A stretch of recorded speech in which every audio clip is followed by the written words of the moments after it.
கால் பயிற்சியில் முதல் நிலை. இந்த நிலையில் நம்ம கால்களை இப்படி நீட்டி வச்சுக்கிறோம், கைகளை இப்படி பக்கவாட்டில் வச்சுக்கிறோம். அதாவது இப்படி முன்னாடியோ இல்லை இப்படி சைடில் இப்படி பின்னாடியோ இல்லாமல் இப்படி சைடில் பக்கவாட்டில் இருக்கிற மாதிரி பார்த்துக்கிறோம். 5 விரலும் ஒன்றா இருக்கணும், இப்படி தனித்தனியாக பிரிக்கக்கூடாது. இப்படி ஒன்றா இருக்கிற மாதிரி பார்த்துக்கிறோம். இதை அப்படி டயக்னாங்களாக அப்படி கிராஸாக வைக்க வேண்டாம், இப்படி நேராக வச்சுக்கிறோம். கால்கள் ரெண்டையும் நம்ம இப்படி உள்ள மடக்க போகிறோம். அப்படி மடக்கும் போது இப்படி 2 காலும் டச் பண்ணாத அளவுக்கு தூரத்தில் வச்சுக்கிறோம். அவங்கவுங்க உயரத்துக்கு தகுந்த மாதிரி கேப் வேறுபடும்.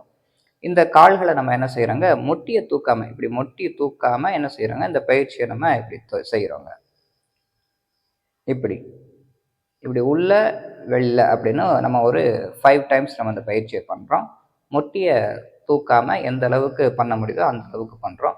கால் விரல் தொடணும் அப்படின்னு பார்ப்பாங்க. நமக்கு இந்த பகுதி தரையை தொடணும். இந்த விரல் தரையை தொடுறதுக்காக இப்படி தூக்கிட்டு மொட்டியை தூக்கிட்டு இப்படி தொடுவாங்க. அந்த மாதிரி வேண்டாம். அதாவது இப்படி இப்படி பண்ணுவாங்க, அந்த மாதிரி வேண்டாம். நம்ம மொட்டியை தூக்காமல் எந்த அளவுக்கு பண்ண முடியுது, இந்த அளவுக்கு தான் பண்ண முடியுது அப்படின்னாலும் பரவாயில்ல. மொட்டியை தூக்கிட்டு நம்ம பண்ணோம் அப்படின்னா நமக்கு லைஃப் டைம் பண்ணாலும் இந்த கால்கள் இப்படி தொடுற அளவுக்கு போகாதுங்க.